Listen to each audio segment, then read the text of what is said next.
चौथ आई। चौथ माता बाहर से जो है आवाज लगाने लग गई कि हे दिन में चंद्रमा उगाने वाले करवा दे, आदि आदि व्यंग्य वचन सुनाए। जैसे जैसे उसने कर्म किए व्यंग्य वचन सुनावे तो वह रोने लगे, हे चौथ माता मुझसे भूल हो गई, मेरे पति को शीघ्र ठीक कर दो। बोला मेरे से बड़ी पौष वाली है। पौष वाली ने माघ वाली, इस प्रकार से आगे आगे जाते जाते जब जो है आश्विन की चौथ आई, आश्विन की चौथ के सामने जैसे वह वीरावती हुई, आश्विन की चौथ ने कहा देख वीरावती मैं तो कुछ नहीं कर सकती हूँ, हम में से जो सबसे बड़ी चौथ है वो कौन सी है, कार्तिक की चतुर्थी है, वो तेरे पे नाराज है, इसलिए अगले महीने जब वहां आएगी तो उनके पांव पकड़ लेना, वही तेरा सुहाग तेरे को वापस कर सकता है। भाई जिस पे नरसिंह देवता नाराज है, जिसमें भोलेनाथ की कृपा दृष्टि हट गई, उसको जो है राधा कृष्ण जी ठीक नहीं कर सकते। जब तक भोलेनाथ ने चंद्रमा की स्थिति खराब है तो बृहस्पति का जाप कराओगे तो ठीक नहीं होगा, जब तक चंद्रमा का ही दान पुण्य जाप आदि नहीं किया। बोला जो आश्विन की चौथ आई थी, बोला अगली जो चौथ आएगी उस माता के सामने ही रोना, पांव पकड़ लेना, वही तेरे स्वाद को वापस दे सकती है। जैसे कार्तिक की चौथ आई और सारा दिव्य वचन सुनाया, तुरंत जाकर के रोने लगी, हे चौथ माता मेरे से बड़ा अपराध हुआ है, मेरे अपराध को क्षमा करो, मैं अवश्य ही आपका पूजन करूंगी, आपका व्रत करूंगी, लेकिन मेरा सुहाग मुझे वापस लौटा दो। तो चौथ माता ने उसके सुहाग को वापस लौटा दिया, स्वस्थ कर दिया। दोनों पति पत्नी ने जो है उस व्रत को किया। आज भी समाज में बड़े पति ऐसे हैं जो अपनी पत्नी के लिए व्रत को रखते हैं ना, बहुत लोग देखे हैं कि जो आज आगे पत्नी के लिए जो है व्रत करते, शायद हमारी सोसाइटी में भी होंगे, वो मुझे शायद ध्यान है कि कौन कौन रखता है, लेकिन नाम बोलने पर तो अतिशयोक्ति हो जाएगी। इसलिए अब से ये पता चलिए कि पति भी जो है अपने पत्नी के लिए इस व्रत को रखते हैं। वीरावती और उनके पति ने इस व्रत को रखा। भगवान श्री गणेश जी और चौथ माता ने उनको अटल सुहाग की प्राप्ति कराई। जिस प्रकार से उस वीरावती को अटल सुहाग की प्राप्ति हुई, उसी प्रकार से यहाँ पर उपस्थित आए हुए सभी बहनों को, माताओं को अटल सुहाग की प्राप्ति हो।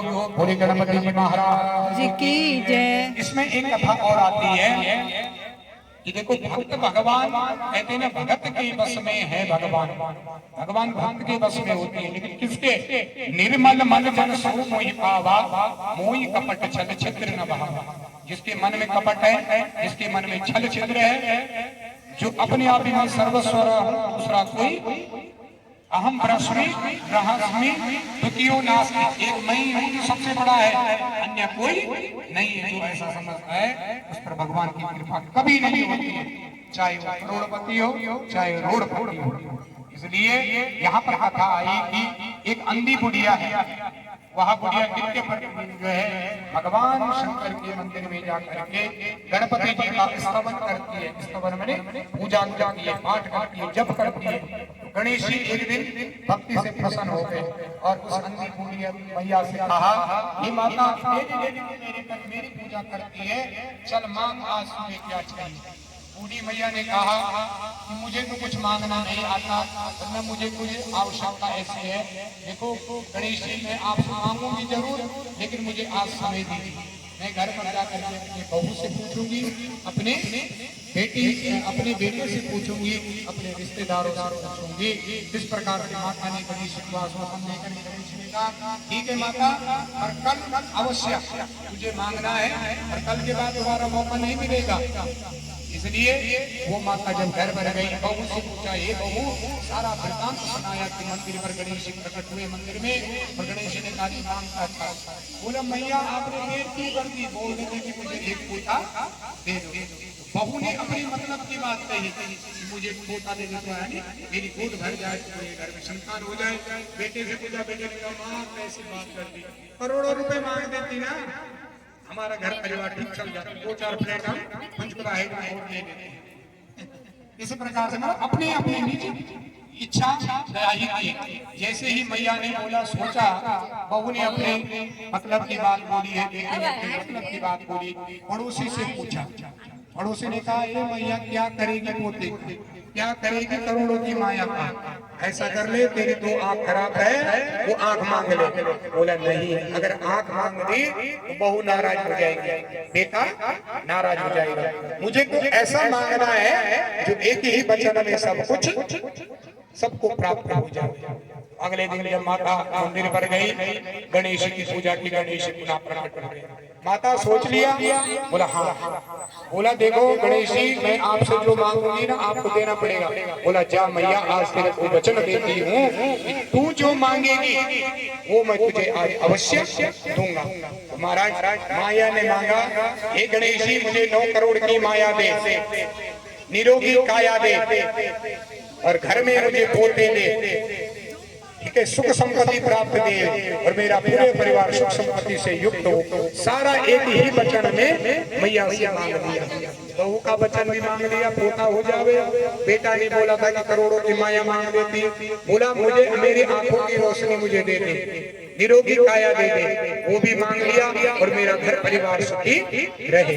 अभी तो कहते हैं कि सर्वे भवन्तु सुखिनः, सर्वे सन्तु निरामया, सर्वे भद्राणि पश्यन्तु मा कश्चित् दुःख भाग् भवेत्। जिस प्रकार से उस उन्दी बूढ़ी मैया ने भगवान गणेश जी से एक वचन में सब कुछ मांग लिया, तो गणेश जी महाराज बड़े हंसने लगे। हे मैया, दुनिया को तो देवताओं ने ठगा है। सुना है ना कि भस्मासुर की कथा, भस्मासुर को भगवान ने क्या आशीर्वाद दिया कि जिसके सिर पर तो हाथ रख देवे वो जल जावे। भस्मासुर ने बोला अच्छा आपने मुझे वरदान दिया शंकर जी, आओ आपके ऊपर ही मैं हाथ रख देता हूँ। इसलिए बोला दुनिया को तो देवताओं ने छला, लेकिन ये मैया आज तूने मुझे छल दिया। जिस प्रकार से उस बूढ़ी अंधी मैया को भगवान गणेश जी ने एक ही वचन में सब कुछ दे दिया, उसी प्रकार से यहाँ आई हुई बहनों को, माताओं को गणेश जी की कृपा हो, कृपा प्राप्त हो, एक ही वचन में उनकी सारी मनोकामना पूर्ण हो। जिसकी जो कामनाएं है ना, अवश्य आज गणेश जी के सामने कहना। और निश्चित है क्योंकि मेरे पास कई उदाहरण है यहाँ पर अपनी सोसाइटी में, जिसने भगवान शंकर से मांगा है, और निश्चित मैं तो स्वयं उसका क्या बोलते हैं कि स्वयं उसका प्रमाण, प्रत्यक्ष प्रमाण हो कि जो भगवान से मांगा मैंने उनके सामने प्रार्थना की, निश्चित 6 महीने पूरे नहीं होते उसकी कामनाएं भगवान पूरी कर देता है। और कई मेरे पास ऐसे उदाहरण अपनी ही सोसाइटी के हैं। इसलिए मेरा एक करवत निवेदन सबसे है, जितने लोग हम आज यहाँ पर आए हैं ना, अन्य भी अभी आएंगे अगले ग्रुप में, अगले बैच में, तो सब मंदिर में आए।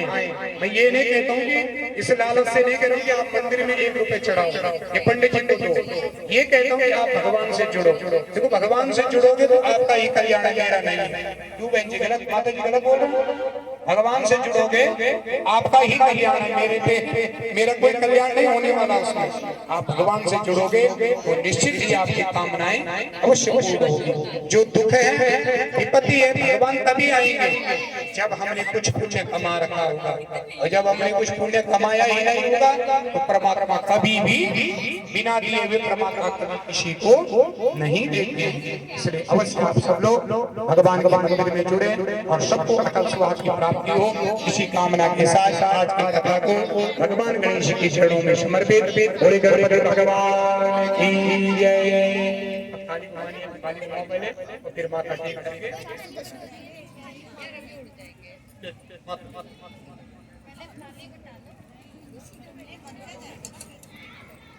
अब पंडित जी की कथा पूरी हो गई है और सभी सुहागिन आपस में थाली बता रही है। आप देखिए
मेरे पास पेट है फिश एंड बिल्कुल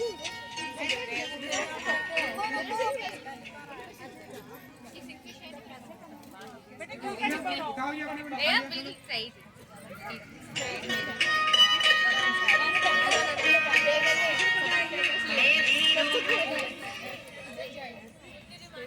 ऐसे इधर को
Yeah.